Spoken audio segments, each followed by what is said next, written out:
Subscribe to my channel and hit the bell icon so you never miss any video from my channel. رحمت للعالمین پر رحمت الہی. جی علامہ اقبال کہتے ہیں نا، مریم یک نسبت عیسیٰ عزیز. مریم، حضرت مریم ایک نسبت عیسیٰ کی وجہ سے صاحب عزت ہیں. اسہ نسبت حضرت زہرا عزیز، اور تین نسبتوں کی وجہ سے حضرت زہرا صاحب عزت ہیں. یہ علامہ اقبال کا کلام. نور چشم رحمت للعالمین، آن امام اولین و آخرین. یہ اس کے لیے آنکھوں کی ٹھنڈک ہے جو عالمین کے لیے رحمت ہے. بانو آن تاجدار حل عطا مرتضی مشکل کشا شیر خدا. یہ اس کی زوجہ ہے جس کے سر پہ حل عطا کا تاج رکھا ہوا ہے، جسے مرتضی کہتے ہیں، مشکل کشا کہتے ہیں، شیر خدا کہتے ہیں. یہ اقبال کے الفاظ ہیں. جی مادریاں مرکز پرکار عشق، یہ اس کی ماں ہے جو عشق کے دائرے کا مرکز ہے.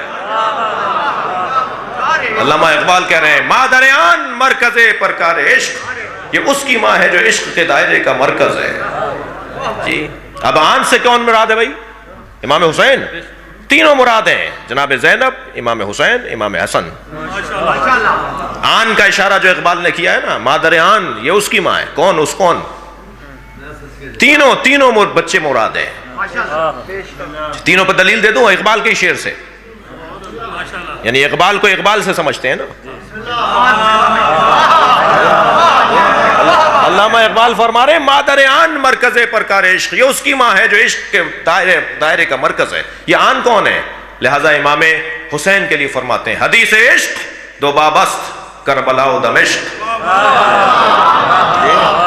جناب زینب اور امام حسین کو یاد کر کے کہہ رہے ہیں مادر آن مرکز پرکار عشق، عشق ذہن میں رہے.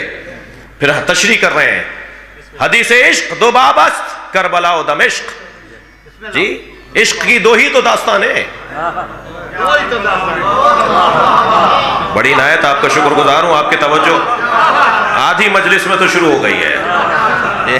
جی حدیث عشق دو بابست کربلا و دمشق، یک حسین رقم کرد دیگر زینب. ایک عشق کی داستان حسین نے لکھی ہے اور ایک عشق کی داستان زینب نے لکھی ہے. مادر آن مرکز پرکار عشق. اب یہاں آن سے مراد امام حسین اور جناب زینب اقبال نے کہہ دیا. اب اقبال سے ہی امام حسن کو ڈھونڈتے ہیں، کیونکہ آن میں تو امام حسن بھی ہیں. تو اسی کلام کے 4 شعروں کے بعد اقبال کہتے ہیں آ یکے شمع شبستان حرم. بھائی تھوڑا سا گردن ہلاتے رہیے، میں جہاں مجلس پڑھنے آیا ہوں مجھے پتا ہے کہ شخصیات تشریف فرما ہے.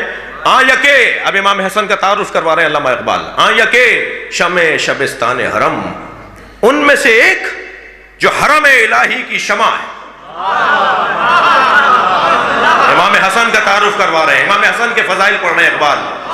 آ یکے شمع شبستان حرم حافظ جمیعت خیر الامم، جو بہترین امت مصطفیٰ کا بچانے والا ہے اسے حسن کہتے ہیں. آ یکے شمع، 2 مصرے اور سنیے گا علامہ امام حسن کے فضائل میں. آ یکے شمع شبستان حرم حافظ جمیعت خیر الامم، تانشینت آتش پیکاروں کی. علامہ اقبال نے ان 2 مصروں میں تاریخی فیصلہ کر دیا امام حسن نے کسی کی بیعت نہیں کی تھی. اقبال کا عقیدہ سنا رہا ہوں آپ کو. امام حسن نے کسی کی بیعت نہیں کی تھی. کیا کیا تھا پھر امام حسن نے؟ فرماتے ہیں تانشینت آتش پیکاروں کی، کسی طرح یہ جو جنگ کا اور خون ریزی کا ماحول ہے یہ ٹھنڈا پڑ جائے، کسی طرح خون گرنا بند ہو جائے، کسی طرح امن و امان بحال ہو جائے، کسی طرح قتل و غارت گری ختم ہو جائے. تانشینت آتش پیکاروں کی پشت پازد برسرے تاج و نگی. حسن مجتبیٰ نے تاج اور تخت کو لات ماری تھی، بیعت نہیں کی تھی.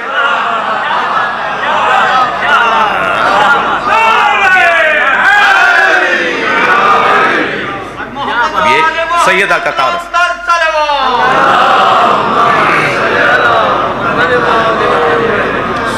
مادر آن مرکز پرکار عشق، یہ اس کی ماں ہے جو عشق کے دائرے کا مرکز ہے.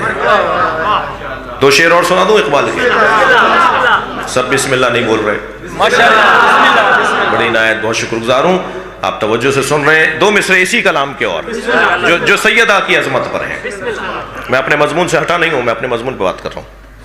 جی سبحان اللہ. جی مزرعے تسلیم را حاصل بطول. جی مزرعے اب مجھے لقمہ دے دیا. ایک صلوات پڑھے رہا محمد والے.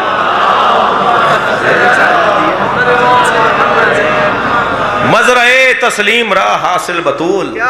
آپ زمیندار لوگ بیٹھے ہیں نا بھائی، کاشتکار، زمیندار، ہاری، مختلف لوگ سب بیٹھے ہیں نا، زمینوں سے تعلق ہے نا. جب فصل کٹنے کا مرحلہ ہوتا ہے تو کاشتکار کے لیے وہ عید کا دن ہوتا ہے.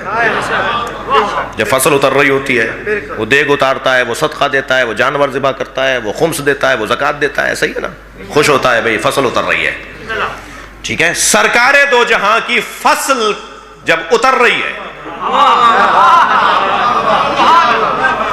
اس منظر کو اقبال نے دو مصروں میں بیان کیا ہے. مزرعے تسلیم را حاصل بطول. یہ نبی نے ساری زندگی کیا کاشت کیا ہے؟ سرکار نے ساری زندگی جو کاشت کیا ہے نا، اسے تسلیم و رضا کہا جاتا ہے. اللہ کو راضی کرنے کی کاشت کی ہے. اللہ کو ساری زندگی نبی نے راضی کیا ہے. اب اللہ نبی کو راضی کر رہا ہے بطول کے ذریعے سے. سبحان اللہ. مزرعے تسلیم را حاصل بطول. جی مادرا را اسوے کامل بطول. میں کہوں گا اقبال، خواہرا را اسوے کامل بطول، ہمسرا را اسوے کامل بطول، دخترا را اسوے کامل بطول.